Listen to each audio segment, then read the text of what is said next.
भगवान शिव विवाह नहीं करना चाहते थे, लेकिन रघुनाथ की आज्ञा है कि आप विवाह करें। रघुनाथ की आज्ञा है, देवताओं की आवश्यकता है और पार्वती जी का संकल्प है। और भगवान के प्रत्येक कृत्य में कोई एक कारण नहीं होता, अनेकानेक कारणों के कारण भगवान किसी लीला को करने के लिए विवश होते हैं। इसलिए भगवान प्रकट होकर भी आए, रघुनाथ प्रकट हो, वृंदावन बिहारी प्रकट हो, वह तो ठीक है, धर्म संस्थापनार्थाय संभवामि युगे युगे, लेकिन आप देखेंगे उस धर्म में भी बड़े कारण हैं। विप्रधेनु सुर संत हित लीन मनुज अवतार। वेद बचे रहे, विप्रत्व बचा रहे, गौ माता बची रहे, देवताओं की रक्षा हो, संतों का संतत्व बचा रहे, तब जाकर भगवान ने अवतार लिया। तो रघुनाथ की आज्ञा है।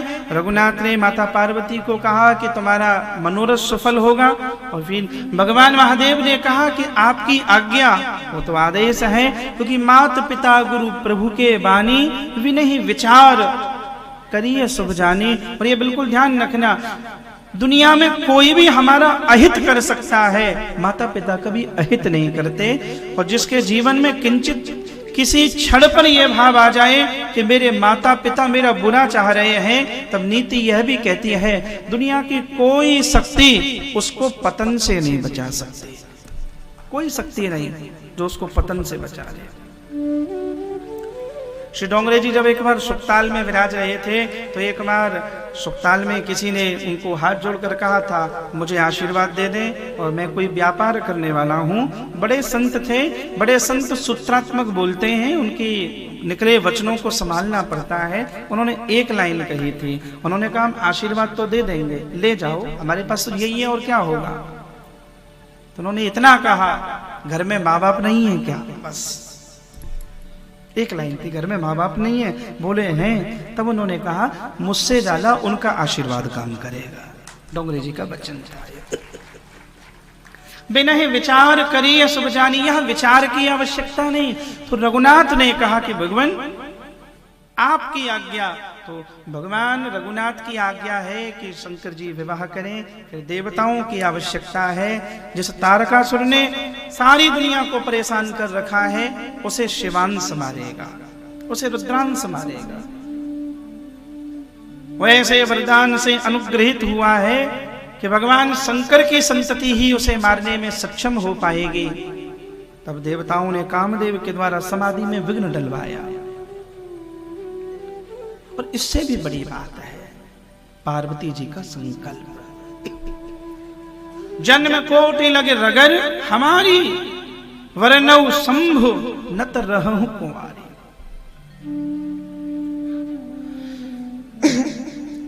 नाना प्रकार के प्रलोभन जब दिए गए, तब पार्वती जी ने यही कहा, मैं कुंवारी रहने को तैयार हूं, वरनौ शंभु, शंभु के सिवा किसी को पति स्वीकार ना करूंगे। फिर भगवान शंकर को विवाह करने के लिए जाना पड़ा। इस विवाह में बड़े विघ्न आए, और सबसे बड़ा विघ्न तो ये आया जब शंकर जी बारात लेकर पहुंच गए। अब ये बारात भी बड़ी विचित्र थी। हाँ, और ये बारात ऐसी थी जब ये सब देवता अपने अपने रंग बिरंगे विमानों को लेकर कैलाश पर्वत पर आ गए। गोस्वामी जी ने मानस में एक जगह पर लिखा कि देवता बड़े स्वार्थी हैं। देवताओं को स्वार्थी शब्द कहा है।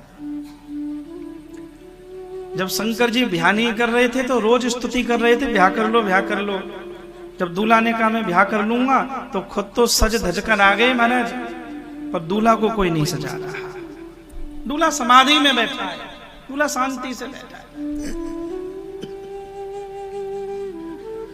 भगवान राम ने जब रावण का वध कर दिया और रावण नीचे गिर पड़ा, 31 बाण छोड़े। देवताओं का एक काम बड़ा अच्छा लगता है, जैसे कई सीरियल भी देखो ना, नाटक देखो, तो एक तो धुंध भी तैयार रहती है इनके पास, फूल वूलों का भी स्टॉक प्रॉपर रखते हैं, तुरंत धुंध भी बजाना शुरू कर देते हैं। जैसे ही रावण नीचे गिरा, देवताओं ने धुंधुभियां बजाना शुरू कर दिया, पुष्प फेंकना शुरू कर दिया, और तुरंत नीचे आ गए भगवान राम की स्तुति करने। तब गोस्वामी जी कहते हैं, आए देव सभी स्वार्थी, आ गई स्वार्थियों की फौज। बोले ये वही देवता भगवान रघुनाथ की स्तुति कर रहे हैं, कल तक रावण के दरबार में जो दरबारी राग गा रहे थे। अच्छा, इनको ना राम की स्तुति से मतलब है ना रावण की स्तुति से मतलब है। इन्हें मतलब ये है इनकी सत्ता, इनका ऐश्वर्य, इनके भोग सुरक्षित और संरक्षित संवर्धित किसके राज्य में होंगे। इन्हें राम के शासन से मतलब नहीं, हमारी भोग और सत्ता कहां सुरक्षित है। खूब स्तुति कर रहे हैं। भगवान शंकर जब ब्याह करने को तैयार नहीं थे तब तो रोज कहें ब्याह कर लो ब्याह कर लो, और जब दूल्हा तैयार हो गया ब्याह के लिए कोई नहीं आया। दूल्हा एकांत में बैठा है समाधि में। अभी कभी कल्पना करो घर में जिसकी शादी हो उसने कपड़े भी ना पहने हो ढंग के और चलने लगे, फिर नंदी आए हैं। नंदी ने कहा कि मैं मेरे स्वामी का अब और श्रृंगार करूंगा, तो शिव ही संभुगन करहि श्रृंगारा, जटा मुकुट। तो फिर रुद्रगणों ने श्रृंगार किया। भगवान शंकर के शरीर पर शमशान की गरम गरम भस्म लगाई गई है। संसार का दूल्हा कुछ और लगाए, भगवान शंकर तो शमशान की भस्म। और उसका मानो अर्थ भी यही है, इस शरीर को कितना भी सजाओ, कितना भी इसका श्रृंगार करो, इसकी गति अंत में वही है। भगवान शंकर को कानों में सर्प के कुंडल पहनाए गए, गले में सर्पों का हार, भगवान की जटाओं को बांध दिया गया और जटाओं के ऊपर मुकुट के रूप में सर्प को रखा गया। संसार का दूल्हा घोड़ी पर बैठता है, भगवान शंकर नंदी पर बैठे। नंदी कौन है? हमारे यहाँ नंदी धर्म का स्वरूप बताया गया है, धर्म। और भगवान शंकर धर्म की समारी करते हैं। और शास्त्र कहता है सुखम चना बिना धर्मात तस्मात धर्म परो भवेत। सुख संसार की वस्तुओं से मिल जाएगा। सुख बहुत आसान है, हाँ। सुख बाजार में मिलता है, हाँ। सुख के लिए पैसे चाहिए बस, हाँ। बाजार में सुख की तमाम वस्तुएं मौजूद हैं, ले लो, हाँ। सुख बैंक भी देते हैं, बैंक से लोन ले लो, हाँ। थोड़ा समझदार हो तो चुकाना भी ना पड़े, हाँ। भाग जाओ, बैंक वाले पीछे घूमेंगे। सुख बाजार में खरीदा जा सकता है, सुख बाहर से आता है। सुख के लिए संग्रह करना पड़ता है, सुख के लिए तमाम साधन जुटाए जाते हैं। शांति भीतर से आती है, आनंद भीतर से आता है। धन मिल जाना एक बात है, पर मिले हुए धन में संतुष्ट हो जाना एक बात है। आदमी संतुष्ट है कि नहीं है?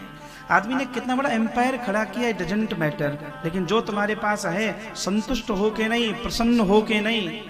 21वीं सदी की सबसे बड़ी कोई चुनौती है तो चुनौती केवल एक है। 21वीं सदी में खूब विकास हुआ, खूब उन्नति उत्कर्ष हुआ, यहाँ समस्या ही केवल एक है, 21वीं सदी में सब कुछ मिल गया, आदमी के चेहरे से मुस्कुराहट खो गई। आदमी मुस्कुरा नहीं रहा, आदमी प्रसन्न नहीं है। पहले के लोगों के पास वस्तुएं नहीं थी, मकान कच्चे थे, साधन नहीं थे, प्रसन्नता का लेवल बहुत था। आज सब कुछ है, आदमी प्रसन्न नहीं है, कृतकृत्य नहीं है। और जीवन की उपलब्धि ये नहीं है यहाँ कितने दिन जिए थे, जीवन की उपलब्धि ये है कितने दिन जिए नहीं, कैसे जिए थे, मुस्कुरा के जिए। मैं एक शेर कभी कभी पढ़ा करता हूं कि जहने नजर में हर वक्त मंजिल ही क्यों रहे, जहने नजर में हर वक्त मंजिल ही क्यों रहे, जब तक सफर में हो सफर का मजा लीजिए। ये जिंदगी सफर ही है, कभी इस यात्रा का विराम हो जाए, कभी इस यात्रा का अवसान हो जाए। भगवान शंकर धर्म की समारी करते हैं। संसार का दूल्हा कटारी रखे, शंकर जी त्रिशूल रखते हैं। तात तीन खल अति प्रबल काम क्रोध और लोभ। गीता के कृष्ण कहते हैं त्रिविधम नरकस्येदम द्वारम नाशनमात्मनः। जिसने काम क्रोध लोभ का नियंत्रण कर लिया। अब हमारे भारत के धर्म शास्त्रों को अगर पढ़ो, धर्म शास्त्रों का केवल एक ही सार है और वह है self controlling, self discipline, self realisation, स्वयं के इंद्रियों का नियंत्रण। इंद्रियों को इनकी बात मानने में सुख नहीं है, जिसने नियंत्रण कर लिया, जिसने साध लिया। भगवान शंकर त्रिशूल रखते हैं और जब ये सब तैयार हो गया तो देवताओं की जो पत्नियां आई है ना, अब ये पहले का ही कॉन्सेप्ट है, शादी में अकेले नहीं जाने का, दो के साथ जाने का। ये शुरू से देवता सब संगी आए हैं यहाँ सब। इंद्र के साथ इंद्राणी है, विष्णु जी के साथ और लक्ष्मी जी हैं, तो सब देवता सपत्नी आए। तब देवताओं की स्त्रियां मुस्कुराने लगी शंकर जी को देखकर, आपस में चर्चा कर रही हैं, धन्य है वो कन्या जिसको ऐसा दूल्हा मिलने वाला है। ऐसा दूल्हा। नंदी पर बैठ गए भगवान शंकर, और नंदी पर बैठकर जब चले फिर भगवान विष्णु ने बुलाया देवताओं को, और भगवान विष्णु ने देवताओं को कहा कि हमारी बात सुनोगे? बोले क्या? अच्छा, हर बारात में एक आध आदमी ऐसा जरूर होता है जिसे अनुभव बहुत होता है। हाँ। तो भगवान विष्णु ने कहा हमारी बात मानोगे? बोले हाँ। बोले दूल्हे को आगे मत चलने देना, दूल्हे को पीछे रखना, बाराती आगे चलना। अब संसार में तो नियम ये होता है कि दूल्हा घोड़ी पे आगे चलता है, हाँ? फिर दूल्हे के यार दोस्त नागिन डांस करते हुए या जो भी नीचे लेटकर ऊपर करके भिन्न भिन्न मुद्राओं में, नटराज की सी मुद्राओं में वो अपने कला का प्रदर्शन करते हैं। दूल्हा आगे चलता है, पीछे बाराती। भगवान विष्णु ने कहा देवताओं एक काम करना, दूल्हे को मत भेजना आगे। बोले क्यों? बोले दूल्हे जाएगा, दूल्हे के यार दोस्त भी जाएंगे, भूत प्रेतों की बारात को देखकर कोई भोजन भी नहीं कराएगा। पहले हम चलेंगे देवता, और जब हम देवता पहुंच जाएंगे थोड़ा स्वागत सत्कार हो जाएगा, खा पी लेंगे, तब इनको आने देना। एक बार ये भूतों की बारात आ गई ना, कुछ नहीं बचना। भगवान विष्णु चले गए। मन ही मन महेश मुस्काही, मन ही मन महेश मुस्काही, मन ही मन महेश मुस्काही, मन ही मन महेश मुस्काही। हरि के व्यंग वचन नहीं जाही, हरि के व्यंग वचन नहीं जाही। भगवान विष्णु की बात को सुनकर शंकर जी मन ही मन हंसे, मन ही मन महेश मुस्काही। किस बात पर? कि हरि के व्यंग वचन नहीं जाए। धन्य है भगवान विष्णु, इनका मजाक करने का स्वभाव नहीं जाता। बारात निकल गई आगे, दूल्हा रह गया पीछे। दूल्हे के संग कौन है? नंदी है, 4-5 गणों ने। फिर भगवान शंकर ने कहा नंदी ये सब लोग निकल गए और हम पीछे रह गए। नंदी ने कहा कि मसला ये है, देवताओं की संख्या ज्यादा है, हमारी संख्या कम है। अब हमारी बारात ज्यादा बढ़े तो हम भी फिर अच्छे से जाएं। भगवान शंकर ने कहा कि वो भूत प्रेतों को बुलाओ, बुलाओ सब भूत प्रेतों को। फिर तो आज्ञा हुई। फिर नंदीश्वर ने नेत्र बंद करके भूत प्रेत पिशाच बैताल जिंद डाकनी सांकनी दुनिया भर के जितने भी शमशान हैं सबको खबर की तुम्हारे स्वामी का विवाह है, सब आओ। फिर भूत प्रेत पिशाच बैताल सब की बारात आई। गोस्वामी जी ने मानस में लिखा, सूत जी ने सौनक जी को कहा कि बारात कैसी है? बोले अमुखा। पर ऐसे भूताएं जिसके मुख ही नहीं है। हाँ। एक ऐसा बाराती आया, बोले विमुखा, बोले सारी जो शरीर है वो सामने पर मुख पीछे हो गया। एक ऐसा जिसके नेत्री नहीं है, एक बहुनेत्राश्य, मतलब किसी के 20 हाथ हैं, किसी के हाथ ही नहीं है, किसी के पांव ही नहीं है। ऐसी बस अलग अलग बारात आई। फिर भगवान विष्णु ने जब पीछे मुड़ के देखा तब कहा, जस दूल्हा तस बनी बराता, जस दूल्हा तस बनी बराता। दूल्हा तस बनी बराता, जस दूल्हा तस बनी बराता, कौतुक विविध हो ही मग जाता, कौतुक विविध होई मग जाता, कौतुक विविध हो ही मग जाता। कौतुक विविध होई मग जाता। भगवान विष्णु ने कहा देवताओं को कि अब बढ़िया हो गया, जैसा दूल्हा हमारा वैसे बाराती आ गए। बम बोले बम बोले, बम बम बम बम डम डम डम करते करते महाराज कल हमारी बारात में भी एक भूत बड़ा प्यारा था, हम बहुत देर तक उसके फोटो को निहारते रहे, बड़ा अद्भुत भूत था महाराज। अब सोचना कौन सा भूत था। चलो बाड़मेर का ही था, वृंदावन का नहीं था। हम तो यही जितने यहाँ पे धरे हैं बाड़मेर का भूत था एक। हमारे मुकेश ने हमें फोटो दिखाया, बड़ा सुख मिला। अब जब बारात चलने लगी तो मैना और हिमाचल के नगर में हिमाचल के लोग, हमारी बेटी ने तपस्या करके ऐसा वर प्राप्त किया। अब सब गांव के लोग तैयार थे। अच्छा पहले कॉन्सेप्ट भी ऐसा था कि गांव में किसी की भी शादी हो तो पूरे गांव की बेटी होती थी, ये सब एकल और ये वैयक्तिक चीजें नहीं थी। देवराज इंद्र जब बारात लेकर गए और कहते वो अपने रथ में गए तो हाथ में माला लेकर हिमाचल के लोग खड़े थे। अब देवराज इंद्र तो देवेंद्र हैं, सुरेश हैं, सुंदर हैं, और व्यक्ति सुंदर हो या ना हो पद सौंदर्य दे देता है। पद जब मिलता है तो एक अलग प्रकार की कांति आकर चेहरे पर प्रतिष्ठित हो जाती है, पद में बड़ी ताकत होती है। अब जैसे ये रथ में गए तो आपस में बात करने लगे। हिमाचल के लोग बोले सुनो वो जो आ रहे हैं ना यही दूल्हा है। जाकर उनके गले में जब माला डालने लगे और कहा कि हमारी बेटी के कितने भाग्य, आप जैसा दूल्हा हमें मिला, हम धन्य हो गए। इंद्र ने माला बीच में रोक ली और रोक कर कहा कि सुनो हम दूल्हा बूल्हा नहीं, हम तो बाराती हैं, हम बाराती हैं।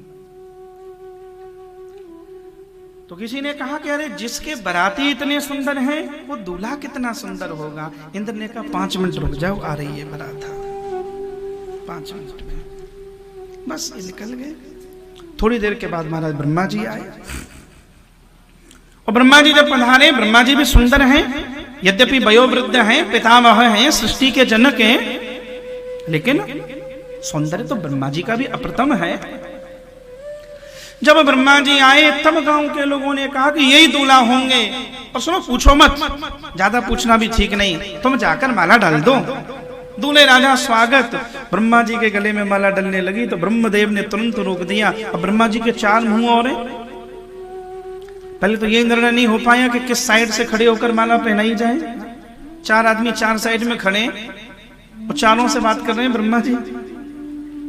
एक ने कहा सुनो धन्य भाग्य, आप जैसा दूल्हा मिला, हमारे नेत्र सफल हो गए, हमारी बेटी ने कितना तप किया। तो ब्रह्मा जी ने कहा सुनो मैं दूल्हा बूल्हा नहीं हूं, मैं हूं बाराती, मैं हूं बारात का बड़ा बूढ़ा आदमी। हाँ तो बोले वाह बाराती इतने सुंदर है, दूल्हा कितना सुंदर होगा, आज नेत्र सफल हो जाएंगे। ब्रह्मा जी बोले सफल तो तब होगा जब जिंदे बचोगे। हाँ खुली रहेंगी तब सफल होंगे। आ रहे हैं पीछे महाराज बम बम बम बम बम बम बम बम बम करते करते महाराज, कहू के हाथ ना है, कहू के पाम ना है, कहू को मूड़ना है, कहू के छूना है। ब्रह्मा जी ने कहा जन्माशा कहाँ, जरा बता दो, कुछ खा पी लें, बाद में तो कुछ बचना ही नहीं है यहाँ पर। अब जब ये ब्रह्मा जी चले गए तो फिर भगवान विष्णु आए। भगवान विष्णु अब उनके सौंदर्य को देखकर तो कोई संशय रह ही नहीं जाता। भगवान वृंदावन बिहारी भगवान विष्णु को देखो 24 घंटे दूल्हे की मुद्रा में ही है। हाँ? वृंदावन में आकर कोई बिहारी जी को देखने लगे 24 घंटे दूल्हे से ही हैं। कोई द्वारका में द्वारकाधीश को देख ले, श्रीनाथ जी में श्रीनाथ बाबा को देख ले, सांवलिया सेठ को देख ले।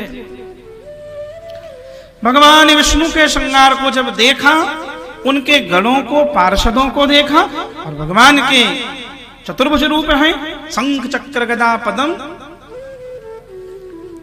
तब हिमाचल वासियों ने कहा अब कोई न तो पूछेगा ना चर्चा करेगा, अब कोई संदेह की गुंजाइश नहीं, ये जो आ रहे हैं ना यही पार्वती के दूल्हा है, जाकर माला पहना दो, बोलेगा कोई नहीं। फिर भगवान विष्णु के गले में माला पहनाने लगे। विष्णु जी ने तुरंत रोक दिया। किसी ने कहा कि दूल्हे राजा स्वागत है, विष्णु जी ने कहा दूल्हा पीछे आ रहा है। 5 मिनट और लगेंगे बस। अब उन लोगों ने कहा धन्य हो गए आज तो महाराज, ऐसा दूल्हा जिसके बारातियों का सौंदर्य समझ में नहीं आ रहा, क्या अद्भुत बारात है। विष्णु जी ने देवताओं को इशारा किया जिसे कुछ खाना पीना हो खा खो लो, आ रही है 5 मिनट में बना था।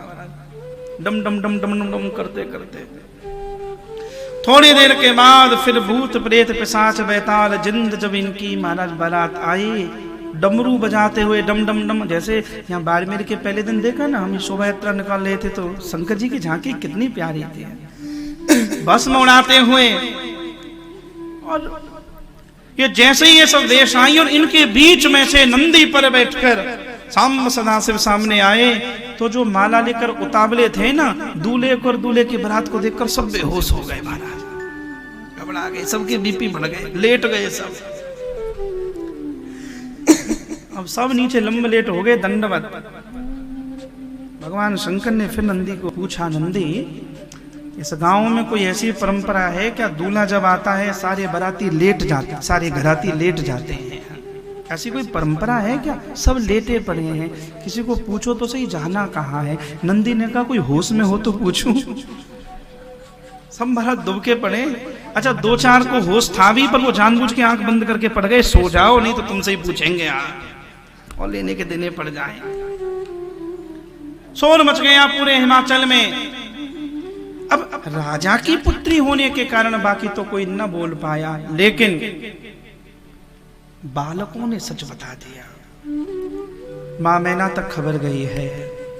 दूल्हे के बारे में जब ये बातें कही हैं, 2 बातें मिलती हैं। एक बातें तो ये मिलती हैं कि मैया मैना तभी उदास हो गई, पार्वती जी को बैठा के खूब रोई है।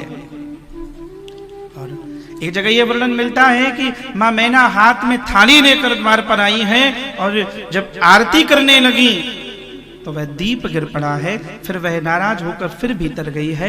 दोनों प्रसंगों में बात यह है मैया ने पार्वती जी को बिठा लिया और फिर बिठाकर खूब रोई है, जिस विधाता ने तुम्हें इतना सुंदर रूप दिया, वर कैसा दिया है। मुझे कितना भी अपयश मिल जाए, कलंक मिल जाए, पुत्री को कुंवारी रखने का घर में जो भी अपयश मिलता हो, जो पाप मिलता हो, वो सब मैं स्वीकार करने को तैयार हूं, पर मैं इसके साथ तो विवाह न करूंगी। नारद जी को खूब कोसा है और यहां तक कहा बांझ के जान प्रसव के पीड़ा। नारद जी क्या जाने, खुद का विवाह तो हुआ नहीं, बच्चे हैं नहीं, दुख दर्द जाने क्या वो। नारद जी को जब पता चला, फिर नारद जी भीतर गए हैं और उस समय नारद जी ने जो मां को समझाया वो, और पुत्री ने जो मां को समझाया, तुम सन मिटई के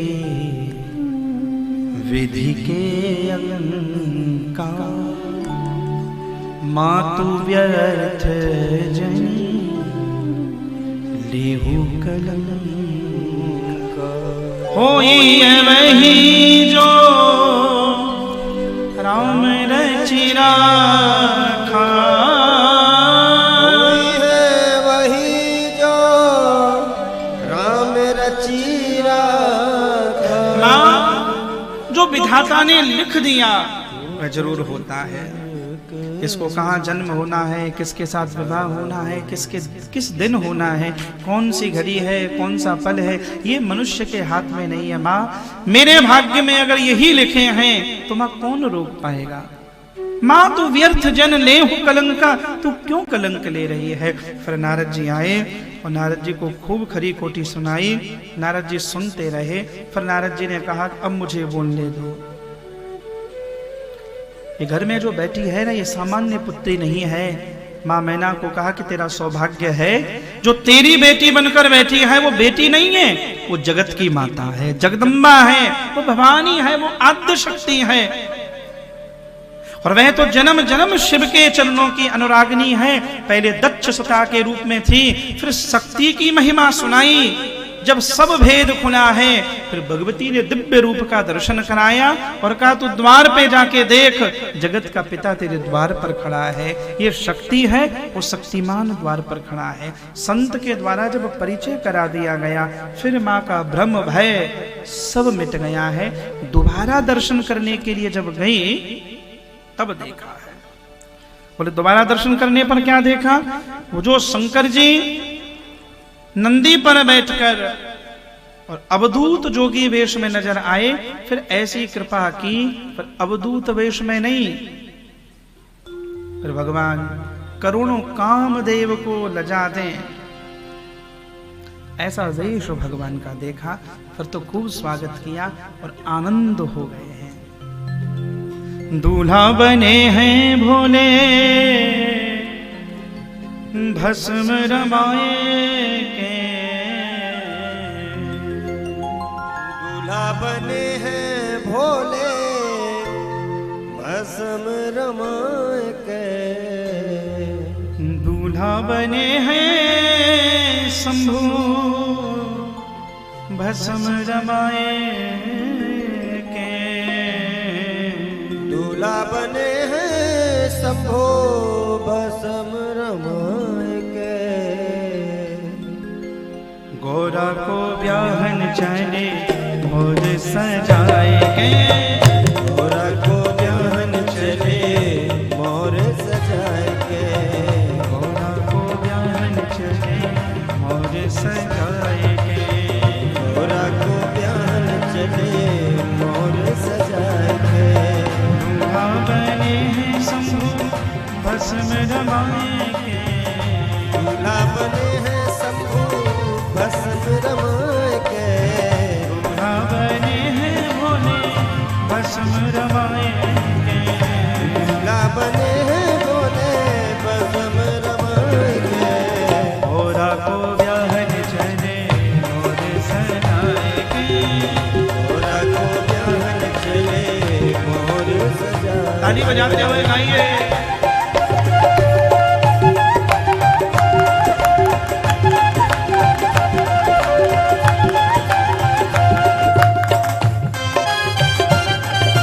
शंकर भगवान की जय हो।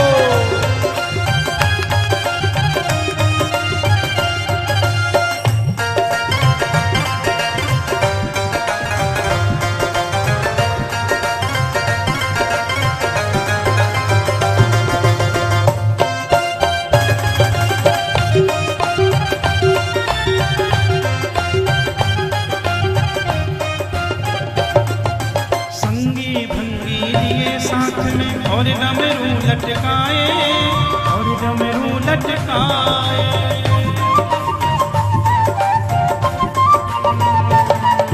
संगी भृंगी लिए साथ में और डमरू लटकाए, और डमरू लटकाए, नंदी नाचे तुमरू नाचे, नाचे सभी हरसाए, देव सभी हरसाए, नंदी नाचे डमरू नाचे, देव सभी हरसाए, देव सभी हरसाए, बागंबर बांधे तन पे सांप लटकाए, बागंबर बांधे तन में सांप लटकाए के, गोरा को ब्याहन चले मोर सजाए के, गोरा को ब्याहन चले मोर सजाए के, गोरा को ब्याहन चले मोर सजाए के, दूल्हा बने हैं भोले भस्म रमाए के, दूल्हा बने हैं भोले भस्म रमाए के,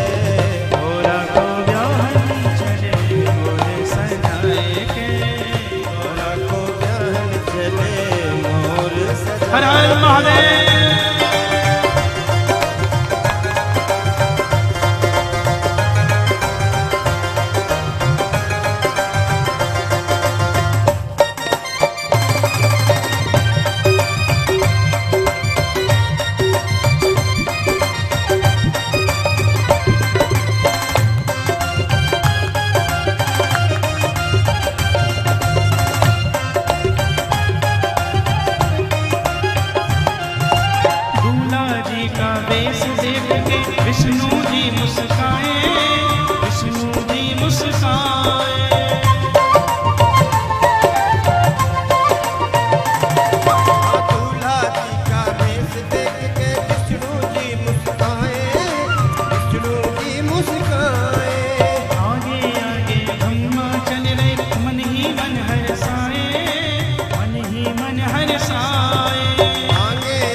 मरघटवासी, आए मरघटवासी। भूत प्रेत बैताल बराती आए मरघटवासी, आए मरघटवासी।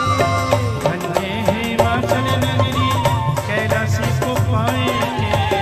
धन्य हिमाचल नगरी, कैलाशी को पाए गए। और को ब्याहन चले मोर सजाए गए, और को ब्याहन चले मोर सजाए गए। दूल्हा बने हैं बाबा, भस्म रमाएंगे। दूल्हा बने हैं बाबा, भस्म रमाएंगे। दूल्हा बने हैं शंभु, भस्म रमाएंगे। दूल्हा बने हैं शंभु, भस्म रमाएंगे। और को ब्याहन चले और सजाएंगे। और को ब्याहन चले मोर सजाएंगे। गौरा को ब्याहन चले और सजाएंगे। गौरा को ब्याहन चले मोर सजाएंगे। गौरा को ब्याहन चले और सजाएंगे। गौरा को ब्याहन चले मोर सजाएंगे। गौरा को ब्याहन चले मोर सजाएंगे। हर हर हर महादेव, महादेव हर हर हर महादेव, हर हर हर। भगवान पर आनंद से भगवान सांब सदाशिव महादेव का विवाह माता जगदम्बा माता पार्वती के साथ संपन्न